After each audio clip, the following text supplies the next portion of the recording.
Or of the blue on Nightwing's outfit. That's it. But everything else needs to be dark. Hi-Fi likes to go through and just make everything look like Willy Wonka puked on it. And that's what Scooby Apocalypse is. And it's a brilliant book, and I love it. I think it's funny, though, that it's such a dark storyline. And everything's vibrantly colored. But it's still Scooby. Well, it's still Scooby-Doo, is similar, too, I've noticed. Like, they still use the vibrant coloring. You know, Fred still wears the bright orange caveman outfit with the bright blue tie. So, this article continues on and goes on to discuss reasons why. In the 90s, if we're not aware, 90s was a really down point for Marvel, and Marvel sold off mass property because they were facing bankruptcy. They caused the bubble. Yeah, the bubble burst on the speculation comic book industry, basically. And they sold off a lot of their property. They sold off a lot of the rights to their property. And they were in the toilet for all intents and purposes. And they sold all these rights and they sold all these characters. And they got out of the proverbial toilet. But the comics industry collapsed in the 90s.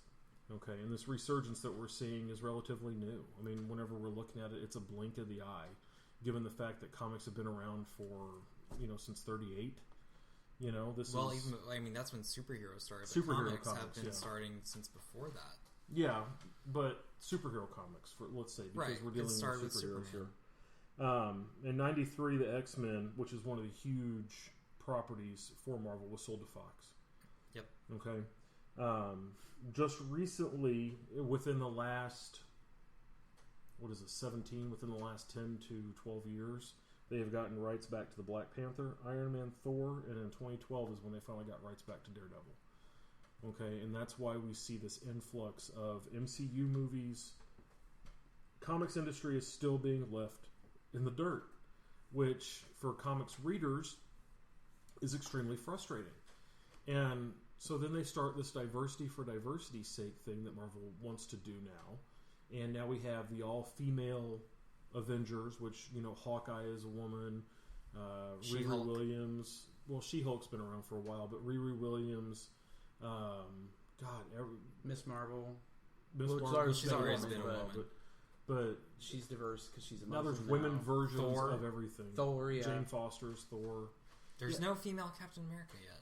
I mean, America, but she's technically supposed to be because in the future she does become Captain America. Yeah. Oh, fun. That's cool. Well, there's like an alternate universe where she is. But when this happened, before this happened in the 90s, the article goes on to state that The Amazing Spider-Man, which is a huge property, which was also sold by Marvel. To Sony.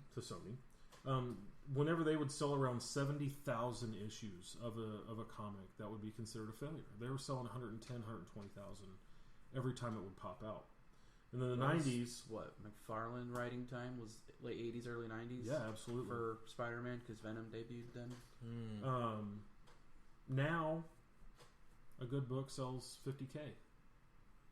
We are in a downturn, hopefully moving up to an upturn, but the issue is, how do you get people to read comics? How do you market these things to new people? When we go to the comic shop, it's old guys, it's us. I'm 24. How's that old? You got to market to the teenagers is basically what he's saying. How do you market to the teenagers in this day and age? Because, just like the tobacco company.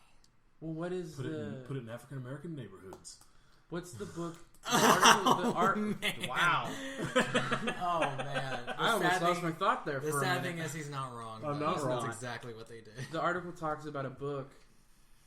It was Captain Marvel. That's who it was. The writer for that self-funded all of the... She did buttons and just a bunch of the merchandise basically to promote Captain Marvel, and it ends up being one of Marvel's greatest books. According to the article, I never actually have sat down and read it. I would honestly give it a chance, but... To clarify, he's talking about Kelly Sue DeConnick. That's her name. When she was writing Captain Marvel, she took money out of her own pocket to basically make merchandise and to get the word out for fans. And that's one thing that the article does discuss, is that Marvel doesn't know how to advertise for these characters. They don't do word of mouth. They don't get it out there. They barely...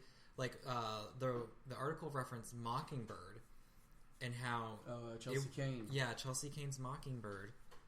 That was actually scheduled to be canceled before the big, this is anti-men bullshit. Where I actually bought that cover just out of spite. Ask me about my feminist agenda. Yes. It was already scheduled to be canceled before that controversy because Marvel wasn't advertising it. They weren't posting on fan sites enough. They weren't making a big deal out of it like they have been for, say, Secret Empire, where everywhere you turn, it's Secret Empire this, Secret Empire that. Please wear Hydra merchandise. So it's just through word of mouth, basically. Because with this day and age of social media, your advertising is basically free. Yes. You just have to post it on your Tumblr, on your Twitter, on your Facebook. Make a small YouTube video about it with Chelsea Kane talking about her new book. It's that simple. But they don't do it. They did that whenever they announced the new creative teams for DC Rebirth. And, you would go through on YouTube and you could look up, Chris Priest. And he would do it, and he did several interviews about his excitement to actually write Deathstroke. Yeah. And given his history of writing, Black Panther and stuff like that, he was a creative director for Marvel Knights at the time, and he wrote Black Panther. And Marvel Knights is great too. Yeah, I actually went back and bought Black Panther #1 from Marvel Knights in the hopes that it would. I hope it shoots up, man! I'm buying all kinds of shit with that money. Woo! Baby needs some shoes. Anyway, I doubt it. It's probably going to go by like a penny. Yeah, if that. If you can get him to sign it, then that would be something. That would be something. But this goes the way that comics have been distributed over the last 25, 30 years has changed. It used to be that you could go to a bookstore, you could go to a newsstand or grocery store, and you could pick up comics. And anymore, you can't do that. You can't do that. You can't even go to Barnes & Noble and pick up comic books. You can get graphic novels, but not comics.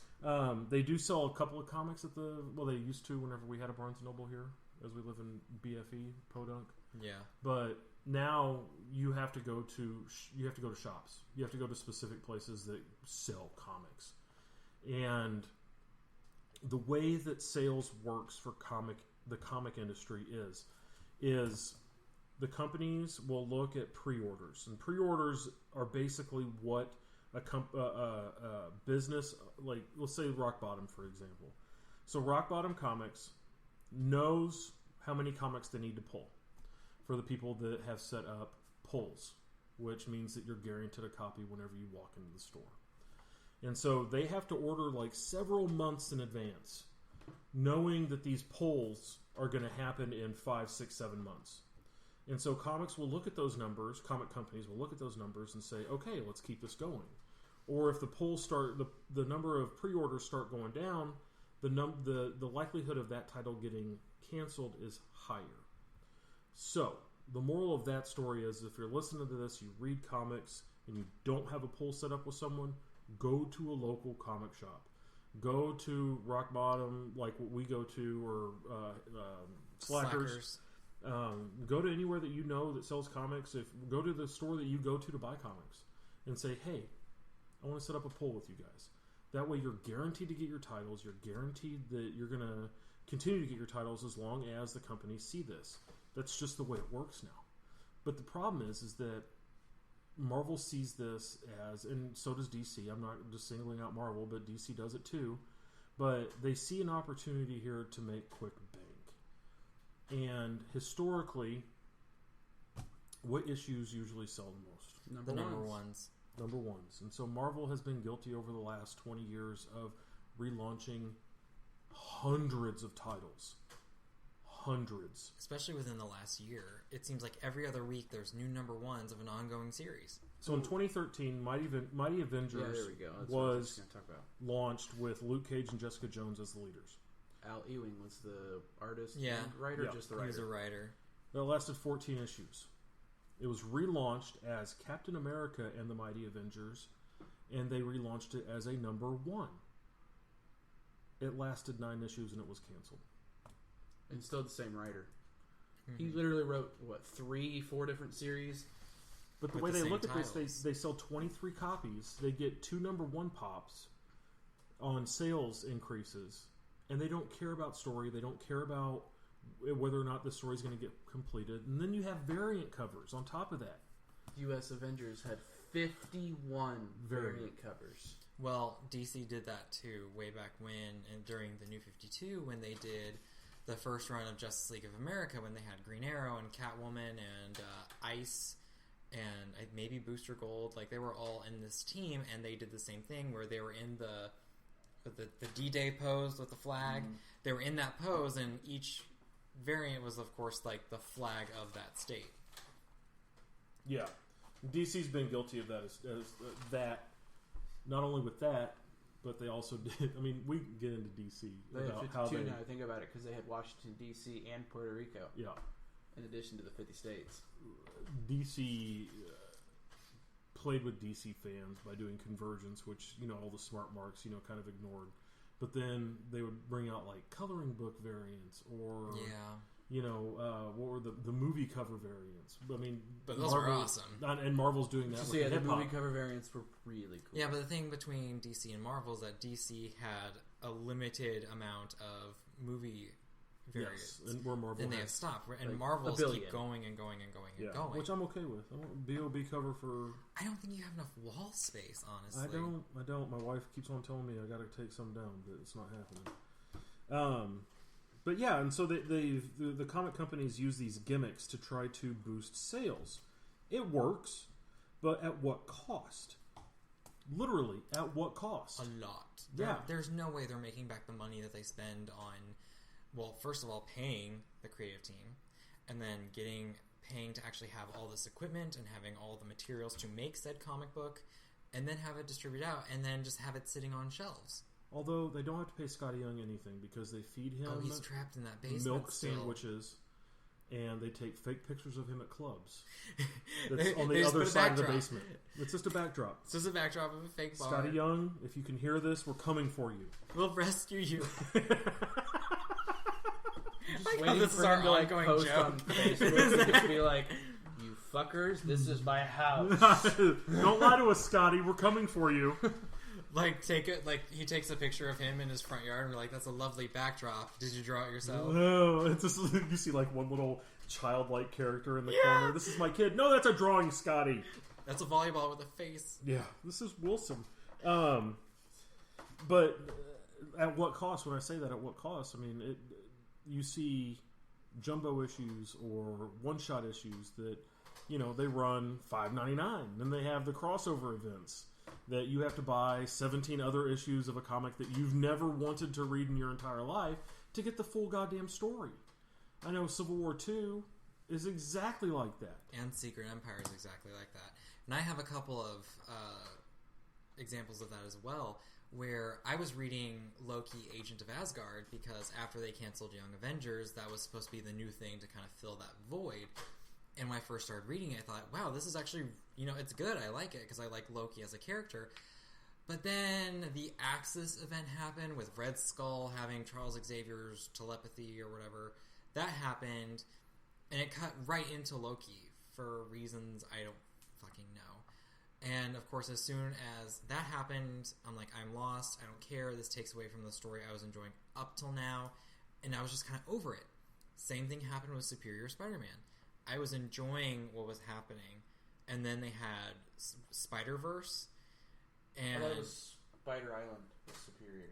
Well, he had Spider Island, which was the prison for the bad guys. But then, there was like a Spider Queen or some shit. Yeah, there was that, and there was Spider-Verse, and that was cutting into it, and that's really what started to kill the series for me. And then they, in this 5-part Goblin Wars, when they're like, we need to bring back Peter Parker because he's the only one who could actually defeat Norman Osborn. I was like, okay, whatever, fuck it. Yeah. But those are just 2 examples. Oh, and X-Men. I think Uncanny X-Men and was it or All New X-Men and Uncanny X-Men, where they had stuff happening. There was something about some dark portal with Peter Quill was involved. Oh, the Black Vortex. Black Vortex cut into that. And then they had... Which was a very interesting team-up in my mind. But Oh, and there was another thing. It was like the X gene or mutant X gene crossover thing, and that cut